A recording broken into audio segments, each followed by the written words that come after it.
I'm in Paranella Park, which is about an hour and a half away from Cairns. It is majestic, it's beautiful, and just behind me is the Spanish-inspired manor. Now, I thought it would only be appropriate to do a beautiful Spanish dish, probably the most popular Spanish dish, a paella. Now, first of all, you need a paella dish just like this. If you can't find one, you can absolutely use a large, wide pan. And now, I want to toast some saffron. Saffron is a key ingredient when making paella. Saffron is quite expensive, so you don't want to overuse it, just a small pinch.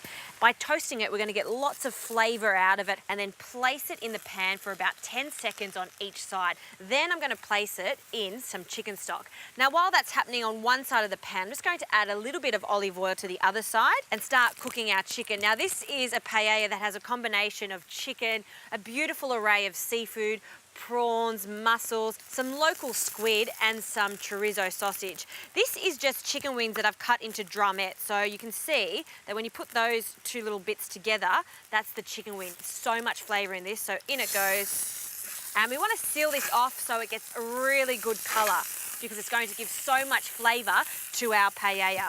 Now, that's been in the pan long enough, so we'll take the saffron out, we'll unwrap it from its little foil pocket, and then I'll place it straight in to our chicken stock. Now, use really good quality chicken stock for this. We'll just mix it around. It's also going to give our paella a beautiful colour.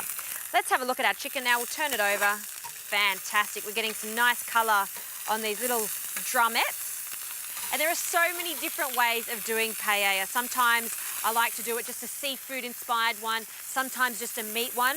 I've even done it with rabbit, but I love the combination of the two meats, chicken and seafood, to really make this almost a party-inspired paella. Now, while that's cooking, we can prepare our chorizo sausage. This is gorgeous local chorizo sausage that I'm going to chop up nice thin rounds. You can see throughout the chorizo sausage that there's a little bit of fat. That fat is going to give this paella a gorgeous flavour. So I want to render that out. So this is going to go in the pan next. Okay, and then we'll just scatter that around the chicken.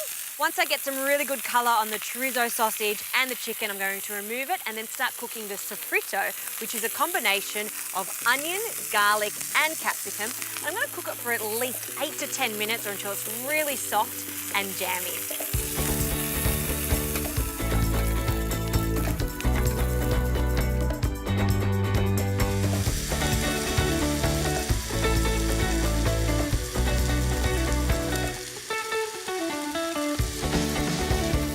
Sofrito is looking fantastic. I've added the tomatoes and everything has softened and become a little bit jammy-like. And now we can add the calamari.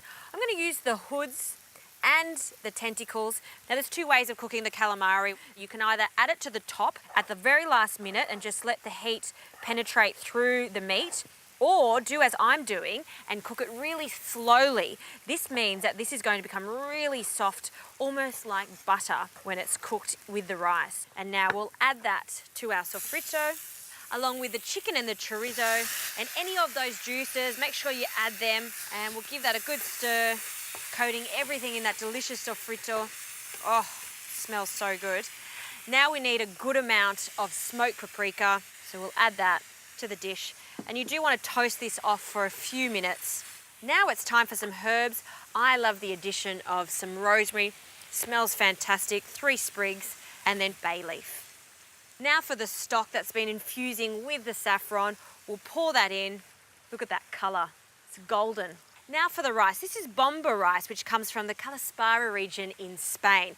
This rice is a short grain rice, and this is the rice you want to use for a paella. Once this comes to the boil, I'm going to rein in the rice, give it a quick shake, and that's the last time I'm going to stir it. What's going to happen is it's going to cook very gently and slowly absorb the liquid and then form a nice crust on the bottom. That crust is what makes a paella so unique. We'll turn it down, cook it for about 10 to 15 minutes, and then I'm going to add the rest of the seafood to the top.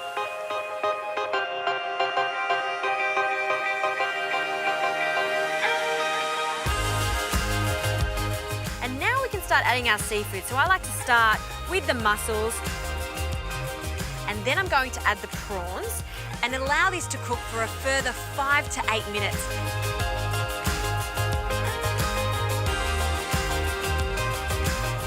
looks fantastic. These mussels have opened up, the prawns are cooked, and all of the liquid has been absorbed by the rice, so the heat can go off. I like to rest it just before serving it, and it's crucial to add a little bit of lemon. But not everyone likes lemon on their paella, so don't put it all over it.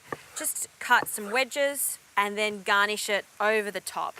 Paella is one of those dishes I always turn to for a big group of people. It's theatrical, so everyone can stand around and watch it being made, and it's a one-pan wonder. This is a beautiful Spanish dish in this gorgeous Spanish-inspired Paella Park.